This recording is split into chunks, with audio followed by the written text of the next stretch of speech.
Bonsoir tout le monde et bienvenue à notre webinaire scientifique sur le suivi clinique et les résultats du traitement par PPC. Aujourd'hui, avec le professeur Ganiadou, nous allons vous présenter des cas cliniques pour aborder trois sujets différents: somnolence et PPC, COMISA et PPC, risque cardiovasculaire et PPC.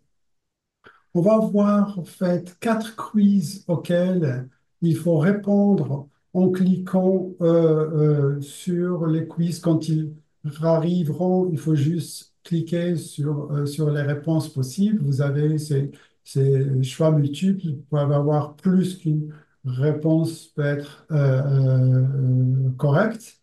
Et après, on va vous afficher les résultats de vos sondages. Vous pouvez bien sûr aussi, vous allez avoir aussi la possibilité de poser des questions par écrit auxquelles nous allons répondre après la présentation. En cliquant sur questions-réponses, vous cliquez et vous écrivez vos questions et on va vous répondre à ça. Merci encore pour votre présence et bon webinaire. Merci beaucoup, Kébir. Bonsoir à tous. Et donc, Kébir, vous a tout expliqué. Donc, on lance le premier cas clinique et c'est Kébir qui va vous énoncer ce cas clinique. Alors, notre premier cas clinique, c'est Madame L. Elle a 50 ans, employée de banque. Comme antécédent, elle a eu un accident ischémique transitoire sylvien gauche récent. Elle est adressée par son neurologue pour baisse des performances intellectuelles et difficultés monétiques et d'attention. Elle souffre de ronflements, elle reporte des ronflements, de la somnolence diurne importante avec un score d'effort très élevé, 17 sur 24, de nombreux éveils nocturnes.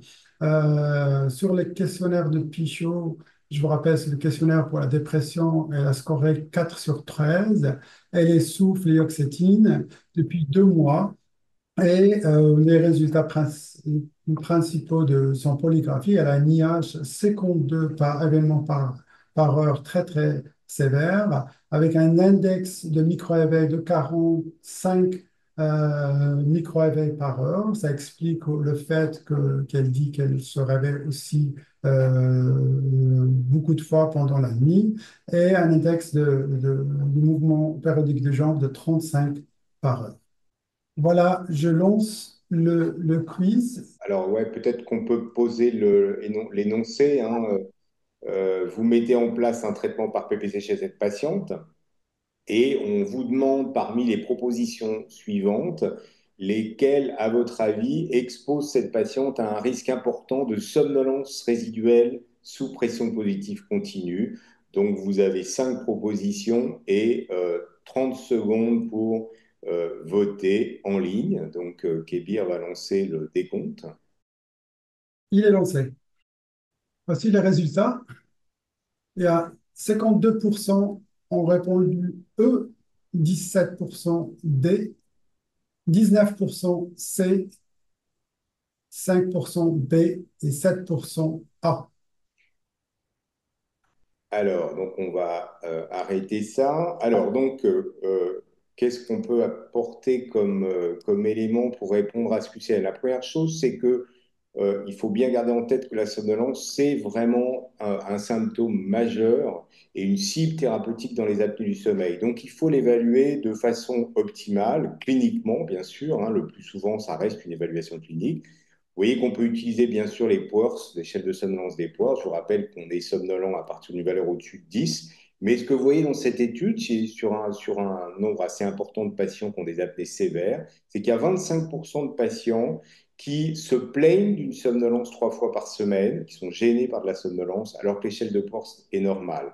Donc, ce qu'on peut retenir, c'est qu'il faut combiner probablement l'échelle de somnolence des PWERS et un simple interrogatoire pour évaluer le retentissement de la somnolence perçue par le patient.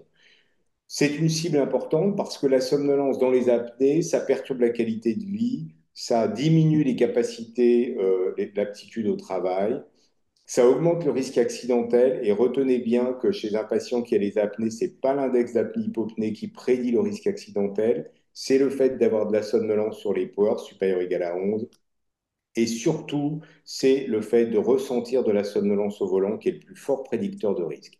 Et puis, un troisième élément important qu'on a appris d'études épidémiologiques en particulier, c'est que probablement le fait d'être somnolent quand on a des apnées augmente le risque cardiovasculaire.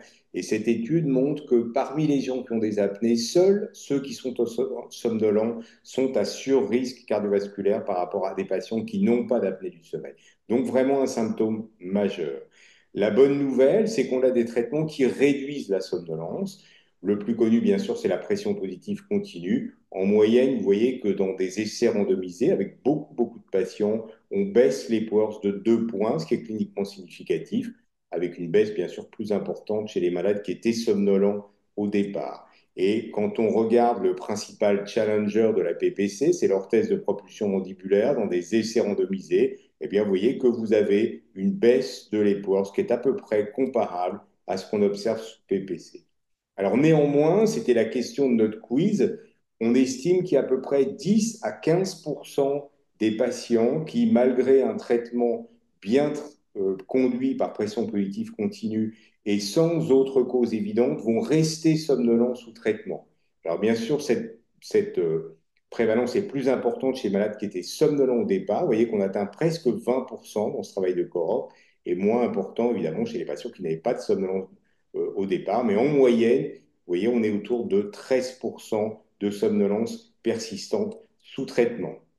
Ce que montre cette deuxième étude, qui est importante à garder en tête pour la pratique, c'est que plus on s'éloigne du début de traitement, plus la prévalence de la somnolence résiduelle diminue. Vous voyez qu'on passe de 40% dans les 3 premiers mois à simplement 10% au 24e mois. Donc il ne faut pas se précipiter pour conclure à une somnolence persistante sous traitement. Alors, une question intéressante quand on est au moment du diagnostic et de la mise sous traitement, c'est quels sont les patients qui sont à plus haut risque de présenter de la somnolence résiduelle. Alors, de façon un peu contre-intuitive, ce pas les plus sévères en termes de maladie apnéique et d'hypoxie. Au contraire, la somnolence résiduelle est plus fréquente chez les malades qui ont assez peu d'apnée au départ, assez peu d'hypoxie. Par contre, ce qui pèse très fort, c'est plus on est somnolent au départ, plus on a de risques de le rester. Et si on a des comorbidités, en particulier la dépression, l'obésité, le diabète, une cardiopathie associée, plus on a de comorbidités, plus on a de risques. Donc, les malades à risque, c'est les malades comorbides, en particulier déprimés, peu sévères en termes d'apnée, mais très somnolents au moment du diagnostic. Il y avait une question sur l'adhérence au traitement par PPC. Ce que vous voyez dans cette étude bien connue, c'est que plus les patients portent leur CPAP, plus ils ont de chances de normaliser l'échelle de somnolence d'Epworth. Et vous voyez qu'on a un seuil qui apparaît à 4 heures. Donc, à partir de 4 heures, on a une probabilité plus forte d'avoir normalisé son échelle de somnolence d'Epworth, mais ça continue d'augmenter au-dessus. Inversement, quand on s'intéresse à la somnolence résiduelle, plus vous êtes adhérent au traitement par PPC, moins vous avez de risque de rester somnolent sous traitement par pression positive continue. Donc évidemment, l'observance du traitement, c'est un facteur majeur pour diminuer le risque de somnolence persistante. Alors évidemment, on a un traitement instrumental, donc on a l'information sur l'observance, et voyez ce que vous pouvez obtenir comme information d'un agenda de traitement ici. Vous voyez que ce malade-là, qui utilise sa machine de façon très irrégulière, a beaucoup plus de risque de garder de la somnolence résiduelle que s'il utilise sa machine de façon beaucoup plus continue.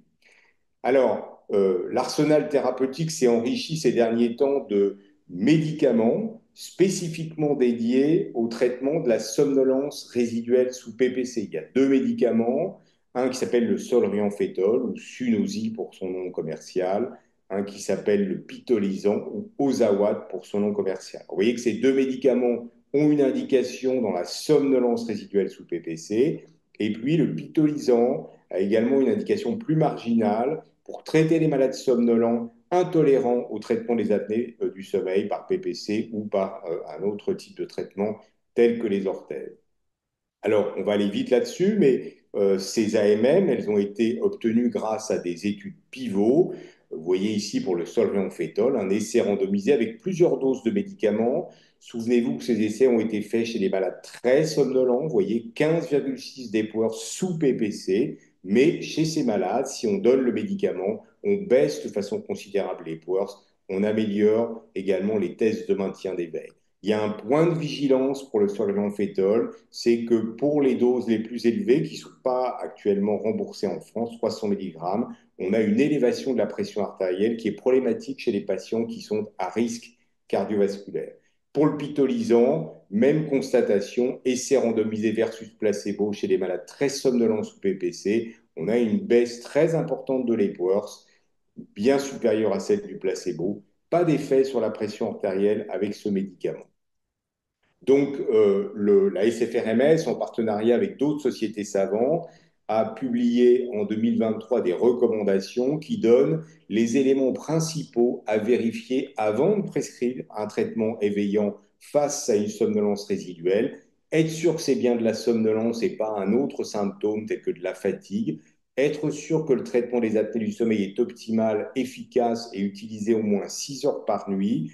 Être sûr qu'il n'y a pas de dette de sommeil, au moins 6 heures par nuit sur les dernières sommeils, pas de dépression, ou du moins, s'il y a de la dépression, il faudra un avis spécialisé, pas d'autre cause de somnolence.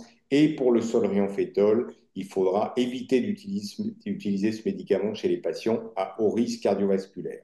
Donc, si on revient à notre QCM, effectivement, les deux bonnes réponses, facteur prédictif de somnolence, ce n'est pas la sévérité du SAS, c'est l'antécédent de dépression. Il n'y a aucun argument aujourd'hui pour penser que les mouvements périodiques de jambes en tant que tels sont une cause de somnolence, qu'elle soit sous PPC ou hors PPC. C'est la sévérité de la somnolence au départ et c'est une observance insuffisante. Alors, on reprend notre cas clinique. Je laisse Kébir représenter les choses. On reprend le cas clinique de tout à l'heure. Je vous rappelle que cette dame elle reportait de nombreux éveils nocturnes avec un index de micro-éveil de 45 par heure, ce qui va nous amener à traiter un deuxième problème qui est celui du COMISA. Alors, le quiz numéro 2, parmi les propositions suivantes, lesquelles sont exactes concernant le COMISA ou la COMISA. A, il concerne 10 à 15% des patients avec un SARS. B, les symptômes d'insomnie sont habituellement secondaires aux apnées et disparaissent sous PPC. C, il est plus fréquent chez l'homme. D, il expose à un surrisque de décès. E, il expose à une moindre adhérence à la PPC. Voilà, le sondage est lancé pour 30 secondes. Allez, on va afficher les résultats. Encore quelques... Ça bouge encore, ça bouge encore. Ça se stabilise. On va partager les résultats et je te laisse commenter, Frédéric. Alors, partager les résultats. Donc, on voit que les réponses les items qui ont obtenu le plus de votes, c'est euh, 10 à 15% des patients qui ont des apnées auraient un COMISA. Et le deuxième, le fait d'avoir un COMISA expose à un risque plus important de moindre adhérence à la pression positive continue. Alors, on va débriefer ensemble et je vais essayer de vous donner des éléments de réponse pour ce cas clinique. Alors, le COMISA, donc, c'est l'association entre des apnées du sommeil démontrées par un enregistrement et de l'insomnie qu'on peut démontrer par un questionnaire simple ou l'utilisation d'un questionnaire comme celui-ci, l'index de sévérité de l'insomnie, qui est un questionnaire tout à fait validé et que je vous conseille d'utiliser dans la pratique pour dépister l'insomnie. Alors, vous voyez que ce n'est pas 10-15%, c'est beaucoup plus fréquent que ça. Vous voyez que 30 à 50% des patients qui ont des apnées du sommeil diagnostiquées par une polygraphie ont des symptômes d'insomnie de début de nuit, de fin de nuit ou de milieu de nuit. Donc en fait, on voit qu'il y a un recouvrement très important entre les apnées du sommeil et l'insomnie. Alors, on vous demandait si on vous proposait de répondre à la question est-ce que le fait d'avoir de l'insomnie associée aux apnées, ça complique le traitement par PPC? Indiscutablement oui. Vous voyez deux études ici, une en Islande, une en France par le groupe de Bordeaux.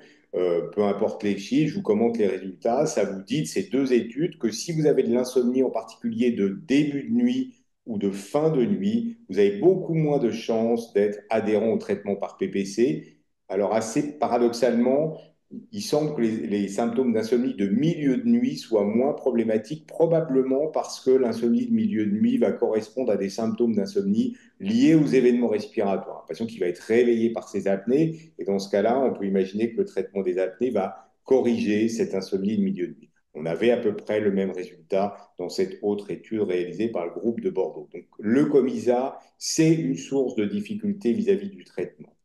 Alors, il faut le dépister. Donc, vous avez la possibilité, ce que je vous incite à faire, à utiliser de façon systématique un questionnaire ou simplement un interrogatoire ouvert du patient. Mais si vous n'y avez pas pensé, eh bien, vous avez des données machines qui peuvent être tout à fait instructives. Vous voyez que ce patient, si on regarde l'observance moyenne chaque nuit, elle est tout à fait satisfaisante. Globalement, il va mettre sa machine 6-7 heures par nuit.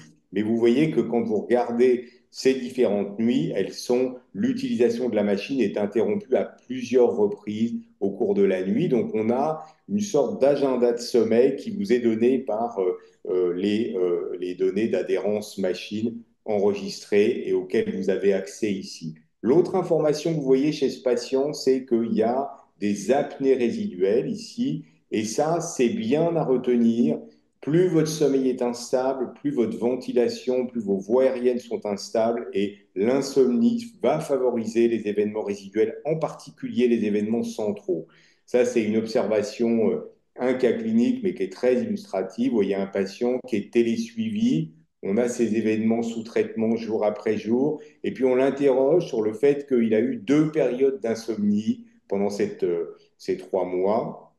Et vous voyez que pendant ces périodes d'insomnie déclarées par le patient, on a une augmentation tout à fait significative de ces événements. Donc c'est une cause d'IH élevé que d'avoir un sommeil fragmenté par de nombreux éveils. Et la preuve en est que si vous mettez en œuvre un traitement de l'insomnie par ce qu'on appelle de la thérapie cognitivo-comportementale, qui est le traitement de première ligne de l'insomnie, ça s'appelle CBTI ici, eh bien, vous allez réduire le nombre d'événements respiratoires alors même que vous n'avez pas encore démarré la PPC.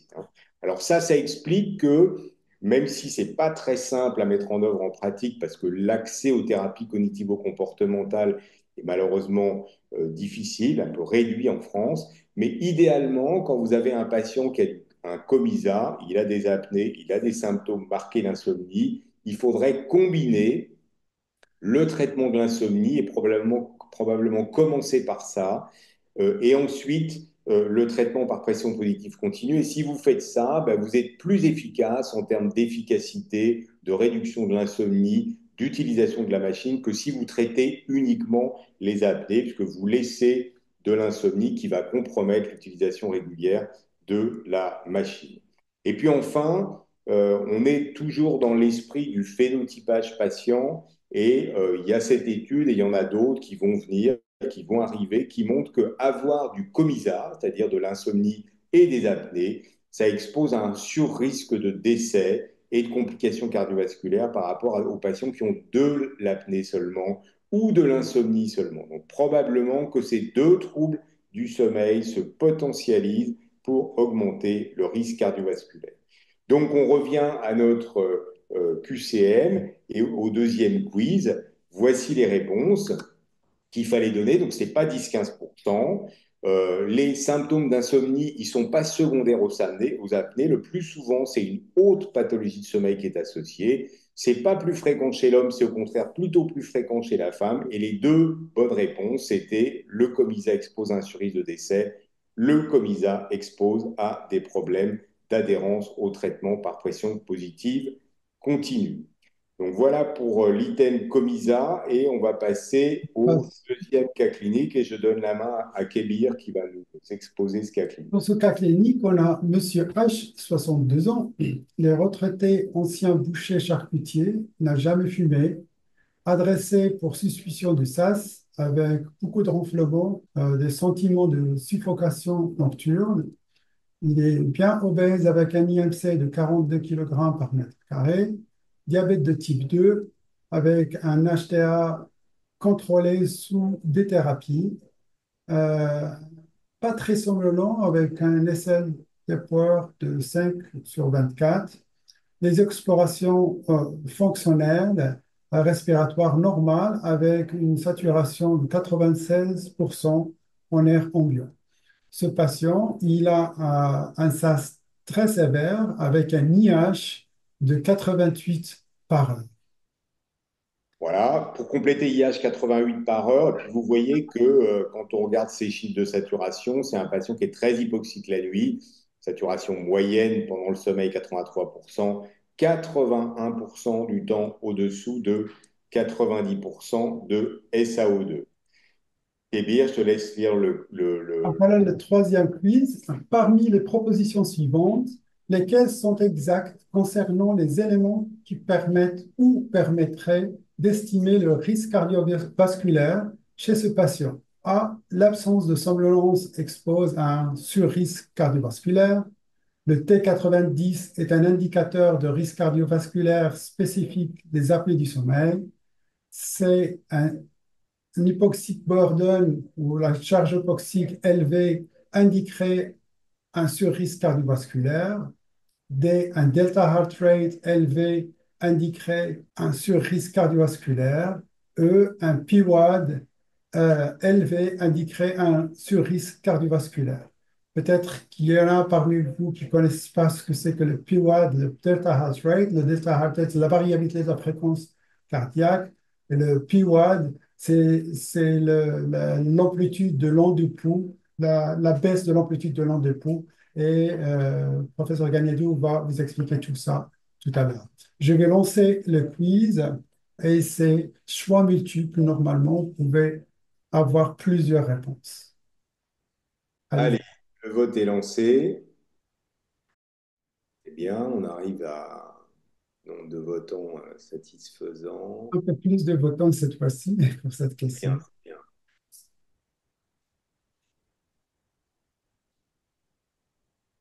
Allez, on est à 40. Allez, on attend, ça contient un, Peut-être que deux, 60% trois. Je pense que c'est bon là. OK, Allez, on s'arrête. Donc, on en fait, s'arrête. On partage les résultats. vous avez peu voté sur le fait que vous n'êtes pas trop d'accord sur le fait que l'absence de somnolence expose à un surrisque cardiovasculaire. Vous êtes peu d'accord sur le fait que le temps en dessous de 90%, c'est un indicateur de risque cardiovasculaire spécifique des apnées. Par contre, vous êtes très en faveur du fait que l'hypoxique burden élevé indique un surrisque, que le delta heart rate élevé indique un surrisque. Par contre, ah oui, le dessous, il était un peu caché. Et là, vous êtes un peu mitigé sur la dernière proposition. Donc, on va essayer de débriefer tout ça ensemble. Alors, sur la somnolence, mais en fait, là, je vous avais déjà donné un peu un élément de réponse tout à l'heure, donc ça veut dire que vous m'avez bien écouté. Effectivement, le fait d'être non somnolent n'augmente pas le risque cardiovasculaire. Au contraire, on a aujourd'hui de plus en plus d'études qui montrent que les malades avec des apnées et de la somnolence sont plus à risque d'événements cardiovasculaires que les non somnolents, sans qu'on sache parfaitement bien encore l'expliquer à ce jour. Alors ça, c'est dans la population générale, dans une cohorte en population générale. Puis il y a cette très belle étude qui a été publiée à partir de l'équipe de la Mayo Clinic. C'est des patients qui ont fait un infarctus et on va leur faire passer un Epworth et un enregistrement de sommeil, puis on va les suivre. Et vous voyez que ceux qui refont des événements cardiovasculaires, c'est ceux qui ont des apnées modérées à sévères et de la somnolence, alors que ceux qui ont des apnées modérées à sévères sans somnolence ne font pas plus d'événements cardiovasculaires que ceux qui n'ont pas d'apnée. Donc on a vraiment le sentiment que être somnolent, au-delà des conséquences qu'on a vues tout à l'heure sur la conduite, sur la qualité de vie, quand on a des apnées, ça augmente le risque d'événements cardiovasculaires. Alors, temps au-dessous de 90%, je vous rappelle, le temps au-dessous de 90%, c'est un indicateur d'hypoxie globale qui va tout simplement cumuler tout le temps de sommeil passé avec une saturation au-dessous de 90 de saturation. Alors, est-ce que c'est un facteur de risque cardiovasculaire, un indicateur de risque? Oui, ça c'est une cohorte canadienne qui montre très bien que le temps au-dessous de 90%, plus il est élevé, ici plus de 9 minutes, plus il augmente le risque de présenter un événement cardiovasculaire, alors que dans cette même étude, l'index d'apnée-hypopnée n'était pas prédictif. Par contre, le temps en dessous de 90% va prendre en compte aussi bien des désaturations liées aux apnées, comme on voit ici sur la courbe d'oxymétrie du haut, avec cet aspect en peigne, tout à fait typique des apnées, que des désaturations liées à un autre mécanisme de l'hypoventilation alvéolaire, liée à l'obésité, liée à la BPCO, éventuellement un peu d'insuffisance cardiaque. Donc c'est bien un indicateur de risque cardiovasculaire, mais il n'est pas du tout spécifique des apnées du sommeil. C'est la raison pour laquelle on a essayé de développer des indicateurs prédictifs du risque qui soient plus spécifiques des apnées du sommeil. Alors c'est le cas de l'hypoxic burden. On en parle beaucoup. Je vous rappelle que l'hypoxic burden, ça représente l'air sous la courbe de la désaturation. Ça tient compte de la durée, de la profondeur des désaturations, mais des désaturations liées aux événements respiratoires. Hein, ça s'exprime en pourcent minutes heure. Et vous voyez un exemple ici sur un système d'enregistrement de deux patients qui ont un IH à 25, un qui a un hypoxic burden très élevé, l'autre un hypoxic burden très bas. Donc à IH élevé, vous avez des malades avec un hypoxic burden élevé, d'autres avec un hypoxic burden B. Plusieurs études, ici en population générale, ici sur notre cohorte, qui est une cohorte clinique, montre très bien que plus l'hypoxie burden est élevée, plus la survie sans événement cardiovasculaire est diminuée. Et c'est vrai aussi dans notre corps pour la prédiction de l'accident vasculaire cérébral. Et vous voyez que l'index d'apnée-hypopnée n'est pas significativement associé au risque d'AVC, alors que l'hypoxic burden est significativement associé au risque d'AVC. Donc, plus l'hypoxic burden est élevé, plus il y a de risque. Et contrairement au T90, c'est un indicateur de risque qui est spécifique. Le delta heart rate, ça représente quoi? Ça représente l'augmentation de la fréquence cardiaque qui suit un événement. Alors, vous avez ici deux exemples de patients qui ont des apnées suivies d'une reprise ventilatoire, l'exemple du haut, l'exemple du bas. Et vous vous souvenez qu'au moment de la reprise ventilatoire, il y a une décharge adrénergique, une activation des catécholamines avec une élévation de la fréquence cardiaque. Mais vous voyez que quand on compare ces deux patients, lui va avoir une élévation assez faible de la fréquence cardiaque, donc un delta heart rate relativement faible. Lui va avoir une élévation au contraire beaucoup plus importante, c'est la flèche rouge, de la fréquence cardiaque par rapport à la fréquence cardiaque de base. Donc on a ici deux patients qui ont des apnées, qui probablement ont un IH similaire, mais un va répondre très fort à la reprise ventilatoire en termes de fréquence cardiaque et l'autre va avoir un delta heart rate plus faible. Qu'est-ce que ça donne quand on regarde ça dans une cohorte américaine, la Sleep Heart Health Study? Eh bien, on montre que les patients qui ont un high delta heart rate, c'est-à-dire celui-là, celui qui a une élévation très importante de la fréquence cardiaque à la reprise de la ventilation, vont avoir un risque cardiovasculaire plus élevé que ceux qui ont un delta heart rate plus faible ou un delta heart rate intermédiaire ici. Donc c'est bien les delta heart rate élevés qui sont à plus haut risque cardiovasculaire. Le PIWAD, qui est un autre indicateur de réactivité autonomique, de réactivité cardiovasculaire, ça mesure le nombre de fois au cours de la nuit où vous avez un aplatissement de l'onde de pouls. L'onde de pouls, c'est mesuré par l'oxymètre, donc capteur très simple, et vous avez des patients qui vont avoir de nombreuses fois dans la nuit une baisse de 30% de l'amplitude de l'onde de pouls. C'est le cas du patient du dessus. Et vous voyez que celui-là, au contraire, il a beaucoup moins de baisse de l'amplitude de l'onde de PIWAD. Alors, on a testé avec des collègues espagnols et des collègues de Genève biomarqueur qui a été inventé, développé par l'équipe de Raphaël Enzer à Genève.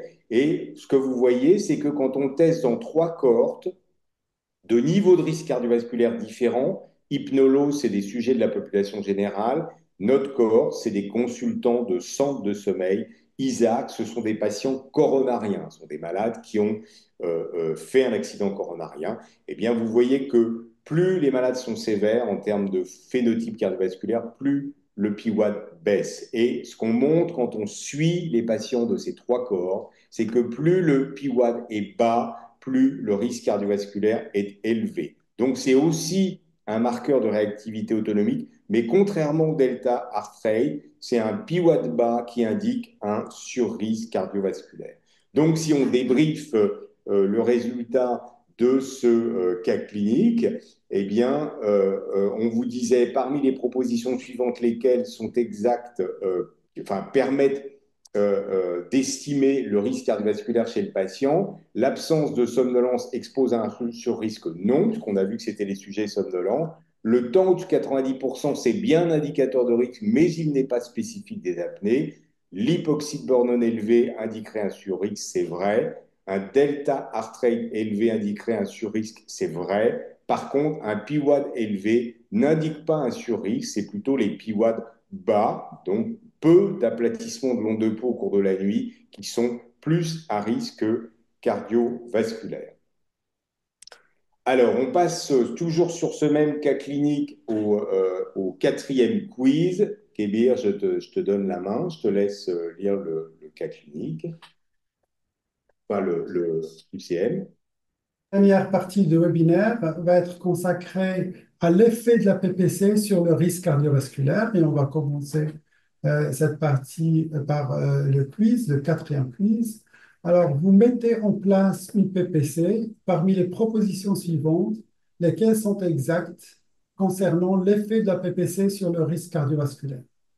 A. Vous attendez une baisse importante de la pression artérielle sous PPC. Vous attendez une amélioration du contrôle glycémique sous PPC. Vous attendez une perte de poids sous PPC. Une utilisation quotidienne de moins 4 heures est souhaitable. Un delta heart rate élevé prédirait une meilleure réponse cardiovasculaire à la PPC. Encore une fois, on va lancer le sondage et vous allez avoir 30 secondes pour répondre aux questions. C'est parti. Donc, pendant que vous votez, je vois qu'il y a des questions qui sont posées, c'est bien, hein, on traitera toutes les questions à la fin tranquillement. On est dans les temps, donc on aura du temps ensuite pour répondre à vos questions. Donc, on a le temps de laisser le maximum de votants.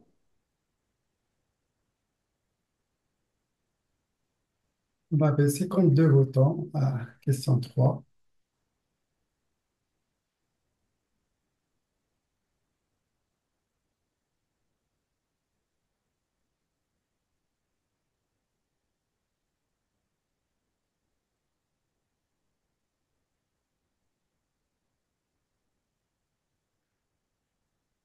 Très bien, on est à 65%.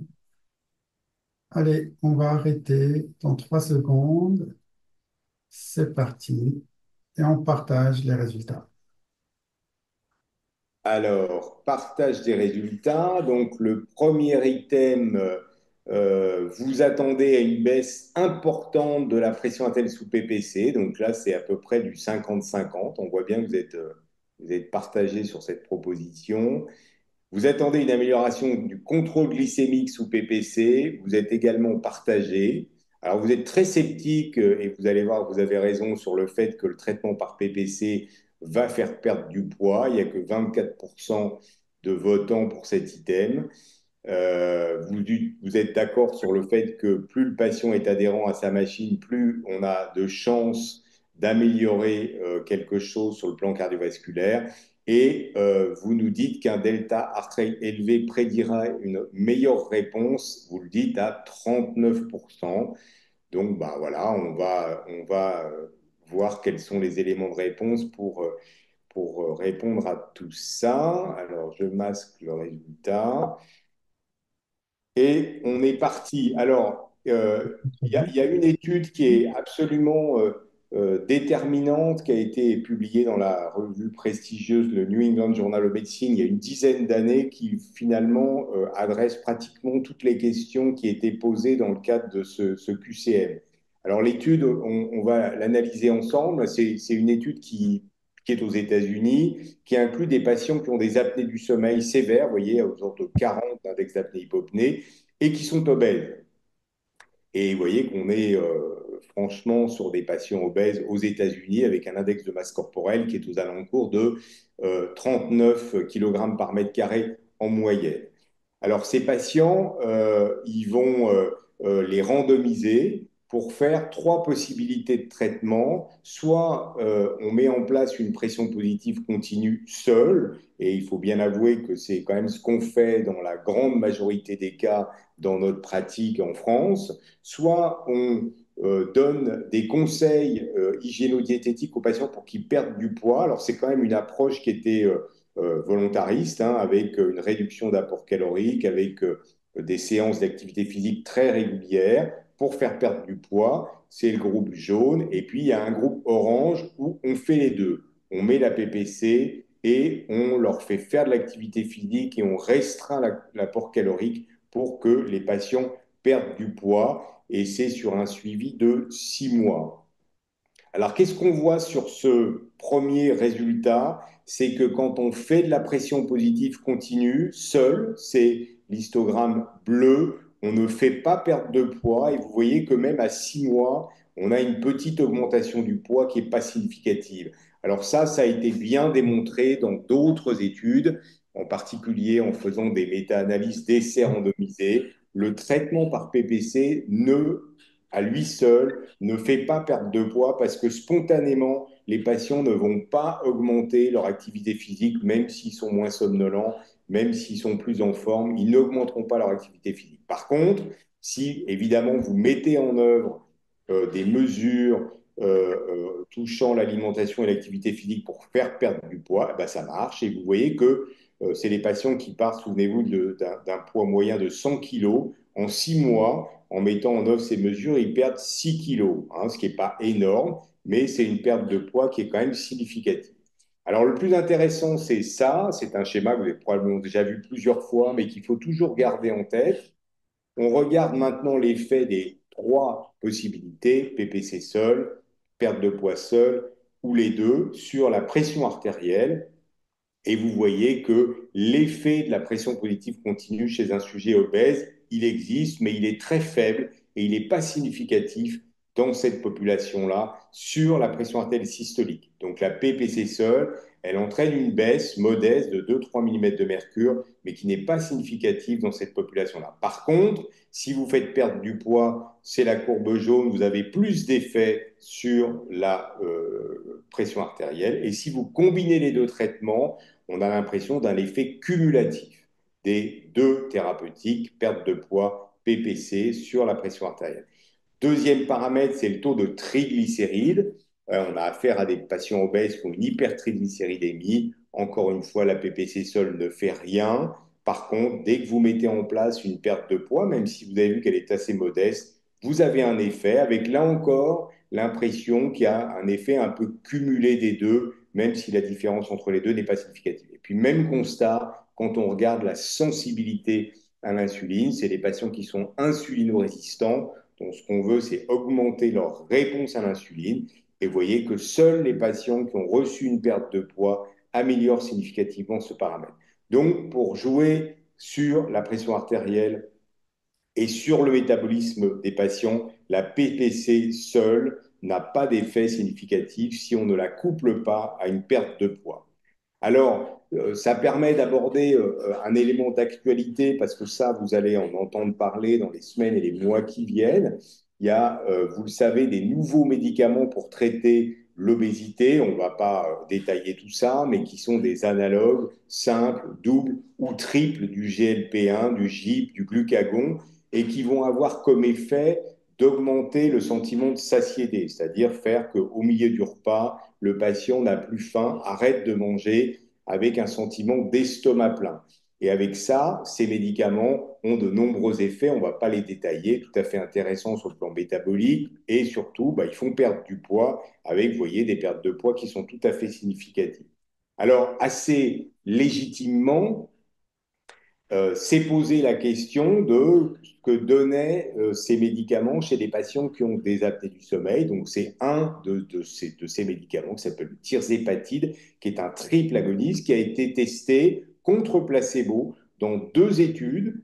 qu'on voit ici, Trial 1 et 2, chez des patients qui ont des apnées du sommeil sévères, hein, vous voyez, l'index d'apnée-hypopnée est ici, il est très élevé à 50, hein, et qui ont une obésité importante, vous voyez, index de masse corporelle à 39. Alors, ce n'est pas ce qu'on a chez nos patients aujourd'hui, hein. En moyenne, nos patients ne sont pas aussi obèses que ça, on est aux États-Unis, mais là, on a affaire à des patients qui ont une obésité très importante, avec un peu de somnolence, les portes moyens est à 10. Et vous voyez que dans cette étude toute récente, dans le New England Journal of Medicine, eh bien, on a intégré l'hypoxic burden pour bien vous montrer que c'est un indicateur qui prend de la valeur aujourd'hui.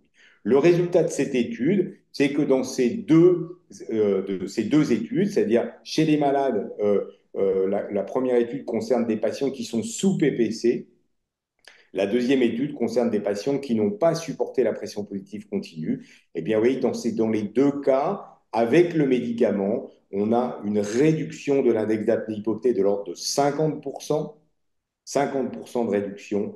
On a une baisse de poids qui est de l'ordre de 16 kg par mètre carré, hein, sur une durée de traitement de 6 mois.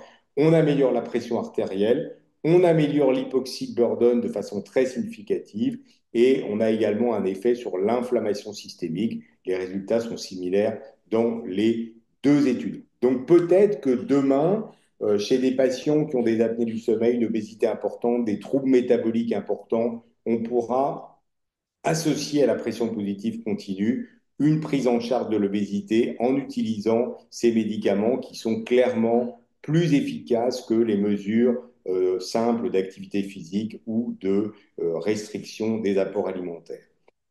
Alors, sur la pression artérielle, encore une fois, sur l'observance et le risque cardiovasculaire, excusez-moi, eh bien là aussi, comme pour l'échelle de somnolence d'Epworth, on a une relation tout à fait nette entre l'utilisation de la machine et la baisse de la pression artérielle.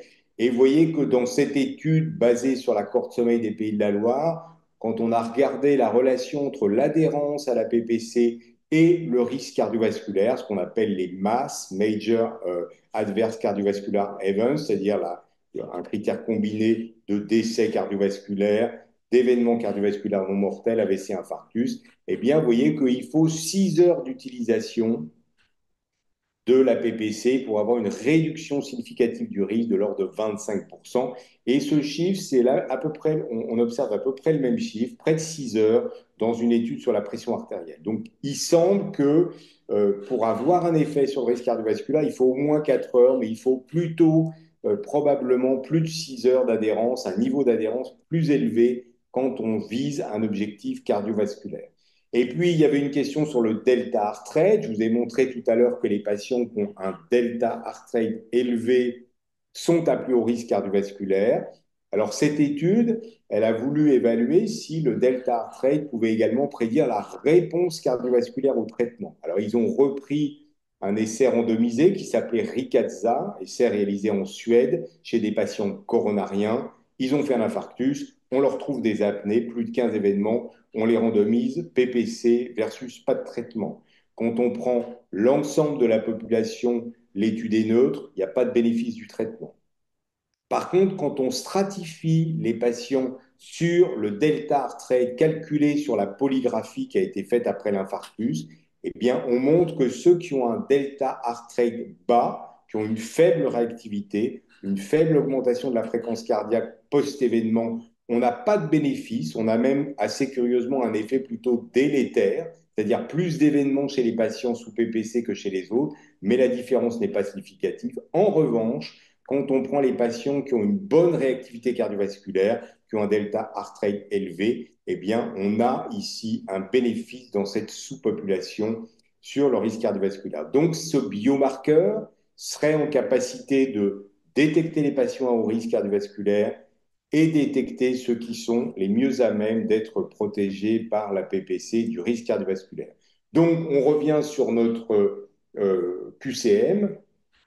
Et effectivement, les deux items qu'il fallait cocher, c'est l'utilisation quotidienne d'au moins 4 heures est souhaitable, et on a vu que c'était même plutôt 6 heures pour réduire le risque, et le delta heart rate élevé prédit une meilleure réponse cardiovasculaire à la PPC. Par contre, on ne peut pas attendre de la PPC seule un effet sur le poids, un effet significatif sur le contrôle glycémique, un effet significatif sur une baisse importante de la pression artérielle.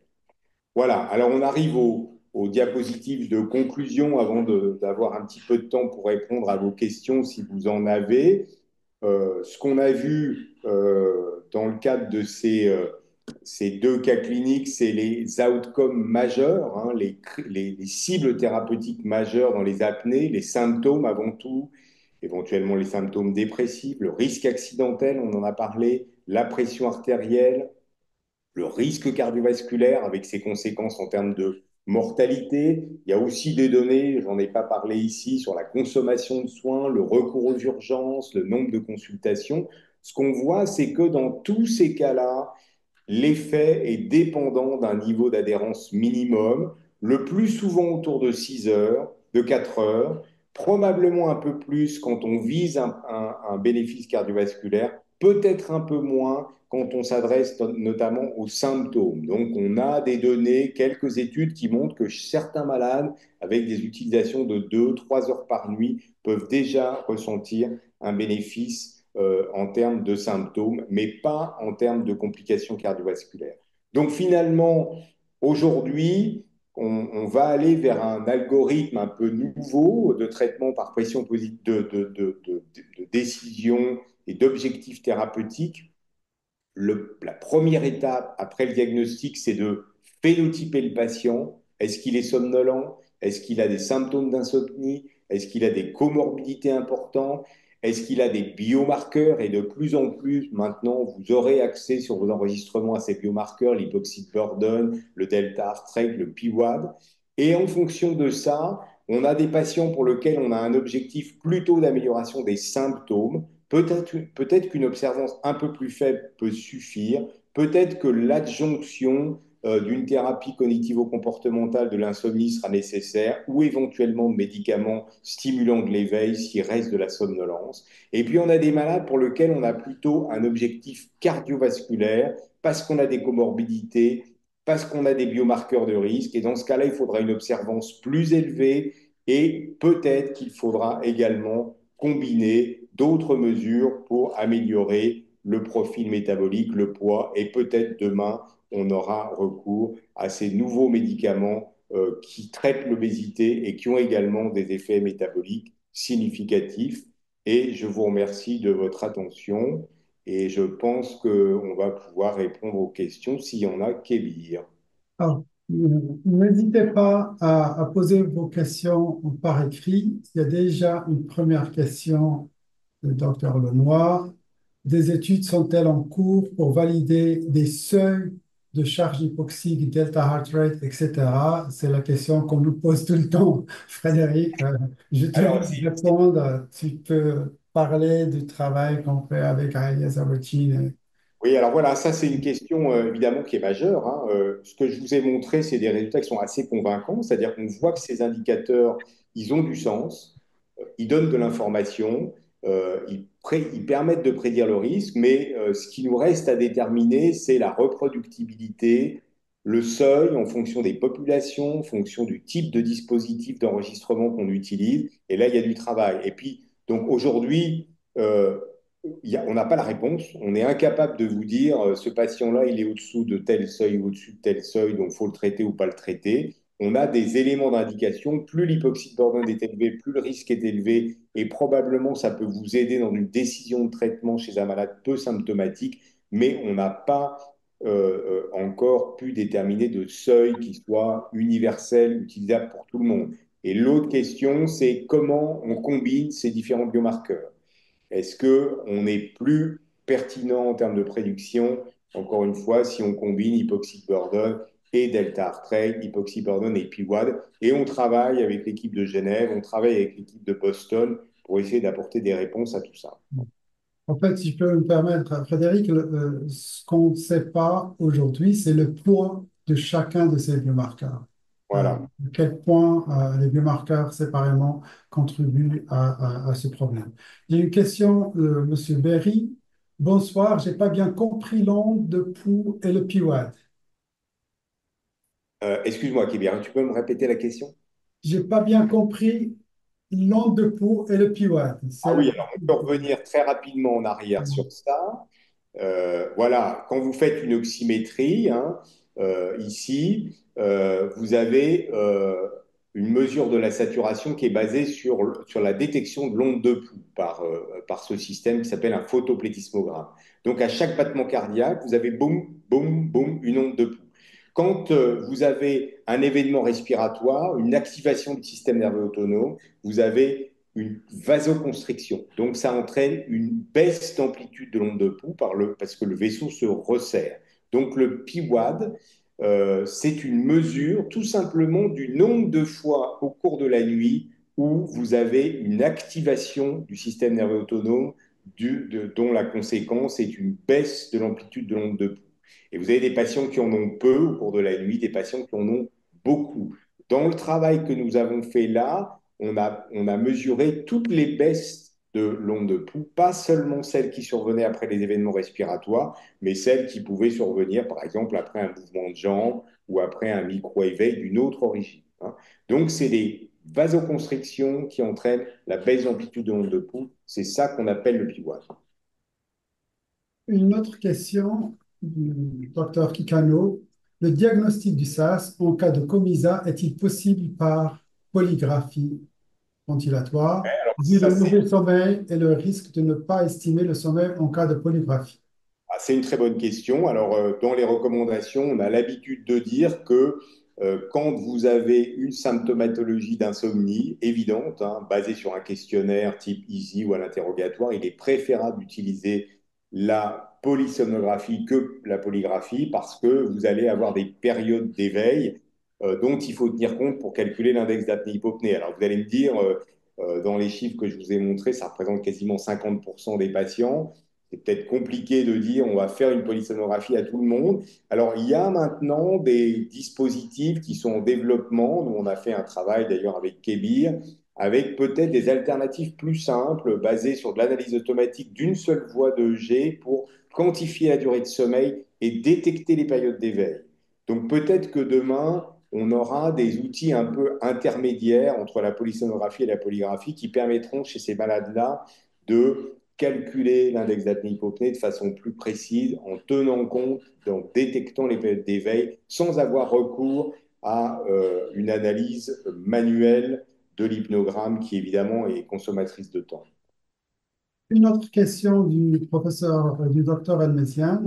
Merci pour ce webinaire interactif. Dans le suivi d'un patient sous PPC, est-ce qu'en plus de l'entretien clinique, l'analyse des rapports machines, l'échelle des Epworth est suffisante pour détecter la somnolence?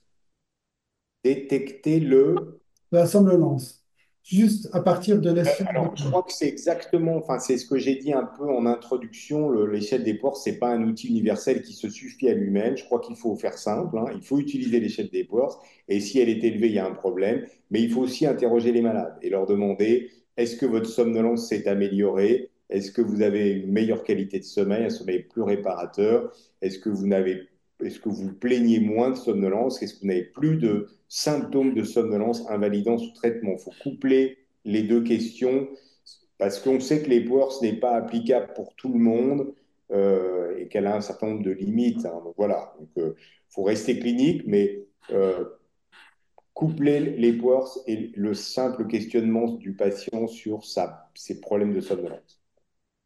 Une autre question, à propos du PTT, est-ce que le PTT a un intérêt pour apprécier le risque cardiovasculaire?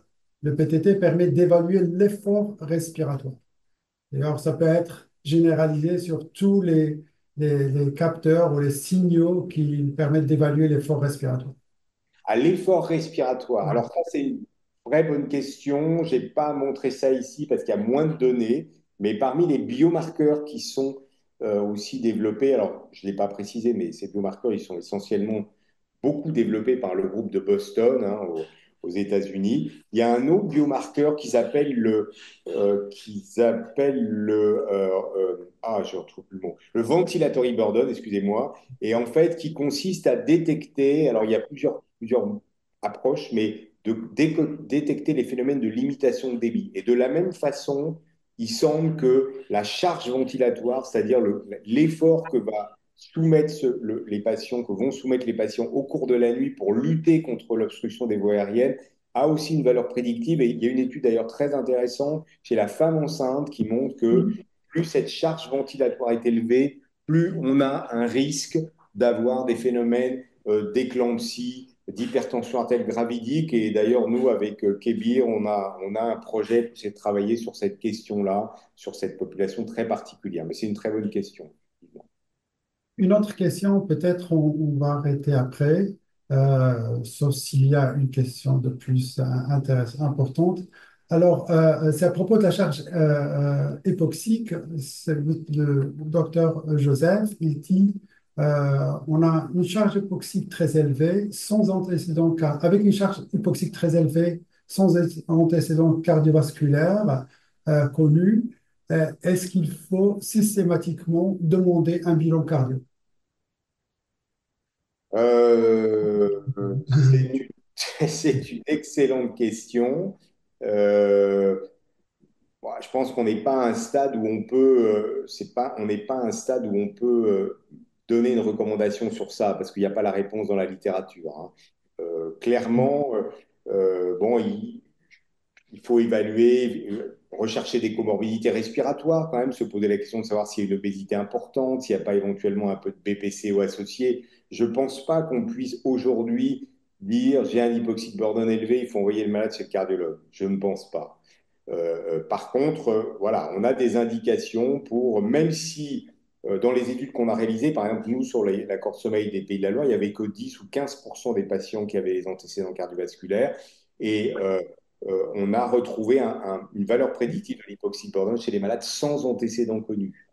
Donc, la valeur prédictive, elle n'est pas uniquement chez les gens qui ont des antécédents cardiovasculaires connus. Elle s'exprime également chez les gens qui n'ont pas d'antécédents cardiovasculaires connus. Est-ce que pour autant ça justifie un bilan cardiologique? Je ne pense pas avec ce qu'on a comme information aujourd'hui.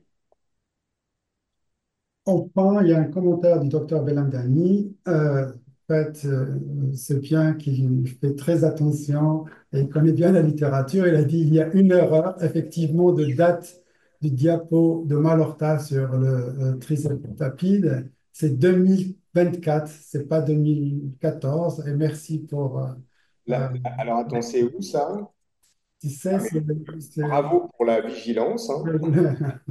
on l'a fait pour voir ceux qui connaissent la littérature, hein. Alors, ça, c'est bien en 2014, hein, celle-là, un Chirinos. Mais alors, c'est peut-être la suivante. Ah, vous avez complètement raison. Alors, ouais, c'est bravo, hein. J'ai fait un copier-coller et j'ai laissé 2014. C'est tout à fait vrai. Ça vient de sortir, ça.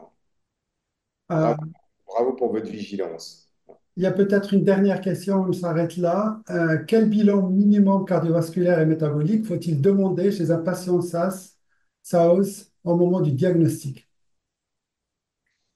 Bilan cardiovasculaire, il n'y a pas de bilan cardiovasculaire dans les dernières recommandations qu'on ait faites, elles datent de 2010. Alors, il y a une nouvelle mouture qui va sortir, hein, mais le bilan cardiovasculaire, le principal élément cardiovasculaire qu'il faut regarder, c'est la pression artérielle. Il y avait eu des recommandations communes, Société européenne de pneumologie et de cardiologie, qui mettaient une place importante aux enregistrements ambulatoires de pression artérielle dans les apnées.